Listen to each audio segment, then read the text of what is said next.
दोस्तों सुबह सुबह कुछ गर्मा गर्म खबरें लेकर एक बार फिर आपके सामने हाजिर हूं। चाय का कप हाथ में उठाइए और गर्म गर्म खबरों के साथ चाय को एंजॉय कीजिए। और हाँ, चैनल पर पहली बार आए हैं, सब्सक्राइब कर लें क्योंकि यहां पर ऐसी गर्मा गर्म खबरें मिलती रहती हैं। वैसे जब तक ये वीडियो आपके पास पहुंचेगा हो सकता है लंच का टाइम हो गया हो।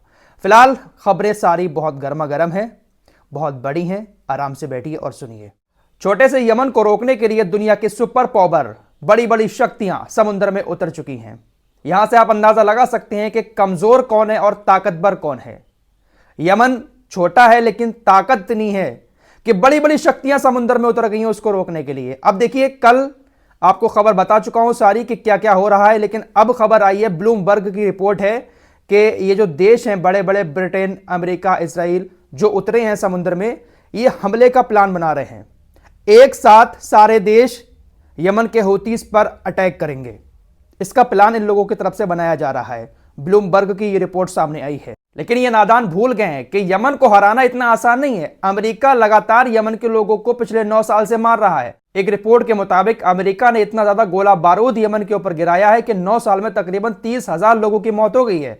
लेकिन इसके बावजूद भी यमन के हूतीस को 1 इंच भी इधर से उधर नहीं कर पाए हैं। दोस्तों, जमीनी लड़ाई में और समुद्री लड़ाई में बहुत फर्क होता है। इसराइल जो गाजा के ऊपर बमबारी कर रहा है, समुद्र के अंदर ऐसे बमबारी थोड़ी ना कर सकता। वहां तो बड़ी बड़ी मिसाइलें चाहिए हैं हूतीस को अटैक करने के लिए। अमेरिका जिस मिसाइल से हूतीस पर अटैक करेगा उसकी कीमत है $2.1 मिलियन।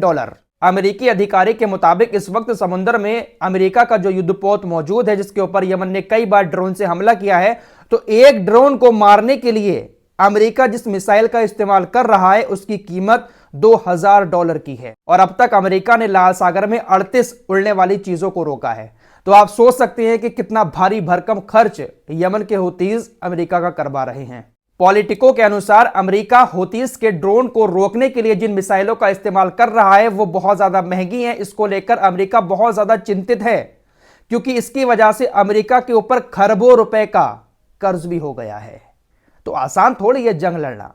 यमन का जो ड्रोन आता है वो छोटा मोटा होता है, कम कीमत का, लेकिन इधर से उसको रोकने के लिए बड़ी बड़ी मिसाइलें दागी जाती हैं। इसीलिए तो हूतीस सीना चौड़ा करके कह रहे हैं कि आओ तो समुद्र में, तुम्हें पता चल जाएगा यमन क्या चीज है। लाल सागर तुम्हारा कब्रिस्तान बन जाएगा। इसी बीच एक खबर यह भी आ रही है कि अमेरिका के समुद्र में गठबंधन उतारने के बाद अब ईरान ने भी 55,000 कर्मियों वाली एक समुद्री मिलिशिया बनाई है। और ये जो नाव है वो 107 मिलीमीटर रॉकेट से भरी हुई है। तो इधर ईरान ने भी पूरी तैयारी कर ली है अमेरिकी गठबंधन से निपटने की।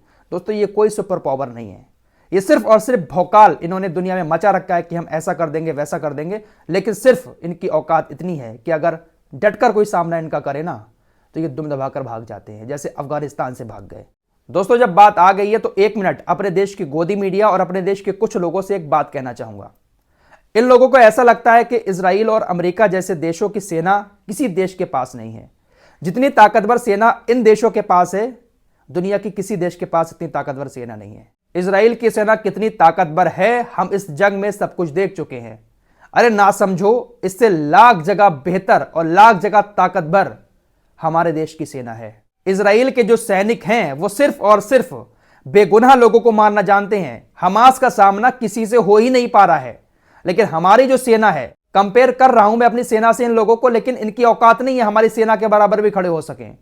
अरे अपने देश की सेना की तारीफ करो। मैं तो मानता हूं कि भारत जैसी सेना शायद ही दुनिया के किसी देश की हो। हम देसी लोग हैं और सेना में भर्ती होने से पहले ही हमारे जवान खेतों में फावड़ा चलाकर, हल चलाकर ऐसे अपने आप को ताकतवर बना लेते हैं कि किसी की औकात नहीं उनके सामने खड़े होने की। अगर गुणगान करना ही है तो अपने देश की सेना का करो। क्या इजरायली चिंदी चोर सेना की दिन रात तारीफें करते रहते हो कि सुपर पावर है, ये है, वो है।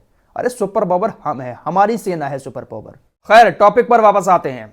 इजराइल ने एक प्रस्ताव कतर के जरिए हमास के पास भेजा है। इजराइल सीज फायर चाहता है। इजराइल ने अपने प्रस्ताव में कहा है कि आप हमारे 40 बंधकों को रिहा करो, उसके बदले में हम 1 हफ्ते का सीज फायर करेंगे। इजराइल ने यह प्रस्ताव हमास के पास भेजा कतर के जरिए। उसके बाद हमास की तरफ से इस प्रस्ताव का जवाब दिया गया। हमास ने कहा कि कैदियों की अदला बदली और कैदियों की रिहाई के लिए किसी तरह की हम कोई डील नहीं करेंगे। बंधकों की रिहाई का सौदा तभी होगा जब आप पूरी तरह से जंग को खत्म करने की बात करेंगे। इजराइल कह रहा है कि 40 लोगों को छोड़ दो, 1 हफ्ते का युद्ध विराम कर लो, लेकिन हमास अब राजी नहीं हो रहा है। अब हमास के इस जवाब पर मोसाद के प्रमुख ने कहा कि यह युद्ध तभी समाप्त होगा जब हमास अपने हमले बंद कर देगा और सरेंडर कर देगा। तो भैया हमास सरेंडर क्यों करेगा? उसकी कौन सी अटकी हुई है? उसकी बस इतनी ही अटकी हुई है हमास की कि तुम जो गाजा के आम लोगों को निशाना बना रहे हो, इसी वजह से वो थोड़ा सा मजबूर है, वरना आमने सामने की लड़ाई लड़ो, हमास कभी जिंदगी में सरेंडर नहीं करेगा। और अभी भी वो सरेंडर नहीं करेगा। साफ कह दिया है हमास ने कि हम सरेंडर नहीं करेंगे। वो तो अपनी जमीन के लिए लड़ रहे हैं, तो वो सरेंडर क्यों करें? हार की कगार पर तो इजराइल पहुंच चुका है, तो इजराइल को अब रास्ता निकालना है कि कैसे करके बचना है। इस सीज फायर को लेकर जो इजराइल का राष्ट्रपति है उसने भी कहा है कि हम तैयार हैं सीज फायर के लिए। अब इसकी जिम्मेदारी यहया सिनवार जो है उसके ऊपर है और हमास के टॉप लीडरों के ऊपर है। हम पूरी तरह से राजी हैं अदला बदली करने के लिए, हमास राजी नहीं हो रहा है। दोस्तों, हम सबके सामने जो गाजा के आम लोगों की तस्वीरें आ रही हैं उसको देखकर शायद हमें ऐसा महसूस होता हो कि इजराइल बहुत भारी पड़ रहा है, लेकिन मैं आपसे फिर कहूंगा कि इजराइल सिर्फ और सिर्फ गाजा के आम लोगों को ही मार रहा है, जबकि हमास के साथ जब इसकी लड़ाई हो रही है तो बहुत सारे सैनिक मारे जा रहे हैं, बहुत सारे सैनिक इंजर्ड भी हो रहे हैं। अब एक खबर आपको और बताने जा रहा हूं, इससे भी आप अंदाजा लगा सकते हैं कि इजराइल की सेना की हालत कैसी है। दोस्तों, नेतन्याहू अपने घायल सैनिकों को देखने, उनसे मिलने शिबा हॉस्पिटल में पहुंचा। बहुत सारे सैनिक वहां पर भर्ती हैं जिनको हमास ने बुरी तरह से घायल कर दिया है। तो उन यहूदी सैनिकों ने प्रधानमंत्री नेतन्याहू से मिलने से इनकार कर दिया। ये कोई छोटी मोटी बात नहीं है। जो सैनिक घायल हॉस्पिटल में एडमिट है उन्होंने मिलने से इनकार कर दिया। तो आप इससे अंदाजा लगा सकते हैं कि इन सैनिकों के दिल में नेतन्याहू के खिलाफ किस तरह की नफरत भरी हुई है। ये लोग मिलना ही नहीं चाहते हैं नेतन्याहू से। शायद इनको भी ऐसा लगता है कि नेतन्याहू जबरदस्ती हमें मौत के मुंह में धकेल रहा है। और वाकई में कई सारे सैनिक ऐसी बात कह भी चुके हैं कि हमास तो हमें गाजा के अंदर देख रहा होता है, लेकिन हम हमास को नहीं देख पाते हैं और वो हमें टारगेट करके मार देता है। तो हालत कितनी खराब है इजराइल की, इन सारी चीजों से आप अंदाजा लगा सकते हैं। हमास गाजा के अंदर कितना ताकतवर है इसका अंदाजा आप इससे भी लगा सकते हैं कि अमेरिका, ब्रिटेन, जर्मनी, इजराइल, इन सारे देशों ने मिलकर एक रेस्क्यू यूनिट गाजा में उतारा था। ये वो लोग थे जो बड़े बड़े मिशन को पहले कामयाब कर चुके हैं। अफगानिस्तान के अंदर भी बहुत सारे रेस्क्यू ऑपरेशन चला चुके हैं, लेकिन अभी तक इनका कोई अता पता नहीं है। अभी तक एक भी बंदक को ये लोग नहीं खोज पाए हैं। जिंदा भी हैं या फिर टनल के अंदर ही इनको हमास ने ख़त्म कर दिया, अभी कुछ पता नहीं है। तो बड़ी बड़ी ताकतें हमास के सामने झुक रही हैं, लेकिन जो नज़ारा गाजा का आता है आम लोगों का, उसको देखकर वाकई में लगता है कि इजराइल बहुत गलत कर रहा है। भारी पड़ रहा है तो सिर्फ आम लोगों पर, हमास के सामने पैंट गीली हो जा रही है। वहीं इजराइल के पूर्व प्रधानमंत्री यायर लैपिड ने नेतन्याहू के ऊपर आरोप लगाए कि इसने 7 अक्टूबर के हमले को नज़रअंदाज किया। इसको पहले जानकारी मिल चुकी थी कि ऐसा हमला होने वाला है, लेकिन इसके बाद भी इसने नज़रअंदाज किया।